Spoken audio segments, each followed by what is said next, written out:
Party మారిన కడియం శ్రీహరి, దానం నాగేందర్ పోస్టులు oust కావడం ఖాయమని మాజీ మంత్రి కేటీఆర్ అన్నారు.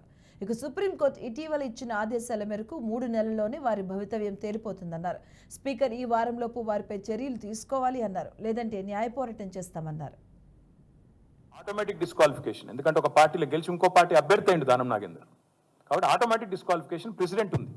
ఇదివరకు భూపతి రెడ్డి అని ఒక ఎమ్మెల్సీ ఉండేది నిజామాబాద్లో, ఆయన ఇట్లే కాంగ్రెస్ అభ్యర్థిగా పోటీ చేయగానే ఆటోమేటిక్గా బీఫామ్ తీసుకోగానే డిస్క్వాలిఫై చేసినారు. తర్వాత కోర్టుకు పోతే కోర్టు కూడా అవును ఇది కరెక్ట్ అని చెప్పింది. అందుకే మేము స్పీకర్ గారికి మనం పంపించినాం, మీరు వెంటనే చేయండి అని. స్పీకర్ గారికి కూడా ఈ ఆదివారం దాకా సమయం ఇస్తున్నాం, మీరు తేల్చండి. ఈ ఆదివారం లోపల, ఈ వీక్లో తేల్చండి. తేల్చకపోతే ఖచ్చితంగా హైకోర్టుకు పోతాం, తప్పకుండా అవసరమైతే సుప్రీంకోర్టు దాకా పోతాం. ఎందుకంటే ఇది కోర్టు తీర్పు, మాది కాదు. 1000% దానం నాగేందర్ గారు, అదేవిధంగా కడియం శ్రీహరి గారు ఇద్దరు పదవులు ఊస్ట్ అవుతాయి.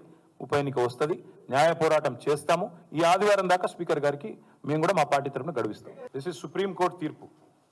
Speaker should decide on disqualification with in 3 months. Supreme court. So Kadiyam Srihari గారి పదవి ఊస్టింగ్ గ్యారంటీ, దానం నాగేందర్ గారి పదవి ఊస్టింగ్ గ్యారంటీ. తప్పకుండా ఇద్దరి కూడా జరుగుతుంది. ఇంకెవరో కండువా వేసుకుంటారో వాళ్ళందరిది కూడా జరుగుతుంది. ఆ 2 చోట్ల ఉప ఎన్నికలు పక్కా వస్తాయి. గన్పూర్లో వస్తుంది తప్పకుండా మీకు 1000%. దాంతోపాటు మన ఖైరతాబాద్లో కూడా ఉప ఎన్నిక ఖాయం. ఇది నాది కాదు, మీకు పంపిస్తాను, చూసుకోండి, చదువుకోండి.